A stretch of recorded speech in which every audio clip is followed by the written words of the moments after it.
Myanmar और Bangkok में भूकंप ने मचाई तबाही। भूकंप के झटकों से घिरी निर्माणाधीन बिल्डिंग, ऊंची इमारतों पर बने स्विमिंग पूल का पानी भी नीचे गिरा। दिल दहला देने वाली तस्वीरें सामने आई।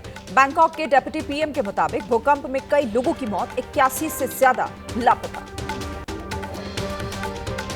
थाईलैंड में भूकंप से कई बड़ी इमारतों की दीवारों में दरारें आईं। ऑफिस और दुकानों से बाहर आ गए लोग। चारों तरफ तबाही का मंजर।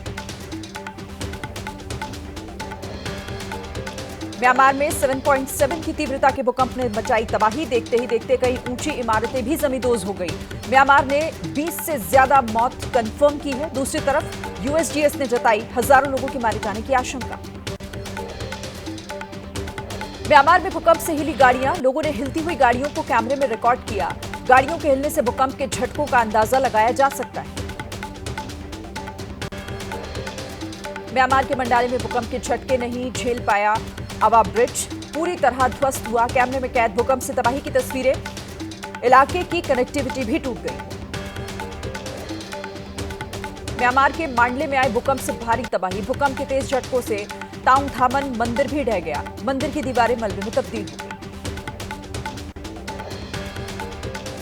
भूकंप से तबाही के बीच म्यांमार की यूनिवर्सिटी में लगी भीषण आग। यूनिवर्सिटी में कई लोगों के हताहत होने की खबर। म्यांमार और थाईलैंड में भूकंप के बाद भारी तबाही, कई इमारतें जमीन पर धराशायी हुई। मौके पर रेस्क्यू ऑपरेशन जारी है। घायल लोगों को पहुंचाया जा रहा है अस्पताल।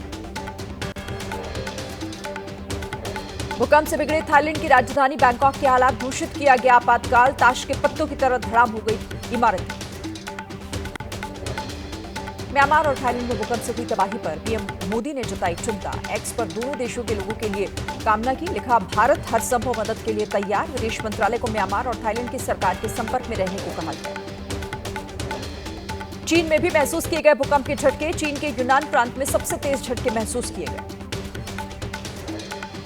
नेपाल में राजशाही और हिंदू राष्ट्र की मांग पर हुआ बवाल। काठमांडू में राजशाही समर्थकों की पुलिस के साथ भिड़ंत हो गई। काठमांडू में पत्थरबाजी और आगजनी। सरकार को दिया 1 हफ्ते का अल्टीमेटम। दिल्ली की जामा मस्जिद में पढ़ी गई अलविदा जुमे की नमाज। भारी भीड़ के चलते जामा मस्जिद के बाहर सड़क पर भी नमाजियों ने अदा की नमाज। यूपी के संभल में कड़ी सुरक्षा के बीच अदा की गई अलविदा जुमे की नमाज। नमाज के बाद अपने घर की तरफ निकले नमाजी। शाही जामा मस्जिद के पास डीएम, एसपी और वरिष्ठ अधिकारी मौजूद रहे। यूपी के वाराणसी में अदा की गई अलविदा जुमे की नमाज। नमाज के दौरान मस्जिद के बाहर भारी पुलिस बल मौजूद रहा। पुलिस ने हर एक गतिविधि पर नजर रखी। कानपुर में काली पट्टी बांधकर पहुंचे नमाजी। अलविदा जुमे की नमाज के दौरान काली पट्टी बांधकर वक्फ बिल का विरोध किया। पटना में भी काली पट्टी बांधकर नमाज पढ़ने आए लोग। जामा मस्जिद में किया गया वक्फ बिल का विरोध। All India Muslim personal law board ने की थी काली पट्टी बांधकर नमाज पढ़ने की अपील। मध्य प्रदेश की राजधानी भोपाल में मुस्लिम समुदाय के लोगों ने शांतिपूर्वक वक्फ बिल के खिलाफ दर्ज कराया विरोध।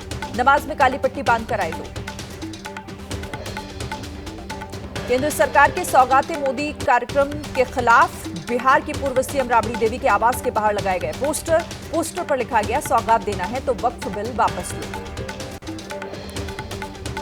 नमाज को लेकर जारी विवाद पर समाजवादी पार्टी की सांसद इकरा हसन का बयान। बोली, नफरत बो रही है सरकार। सौगाते मोदी कार्यक्रम पर हमला बोलते हुए कहा, अगर मुस्लिमों को कुछ देना है तो उनका हक दीजिए।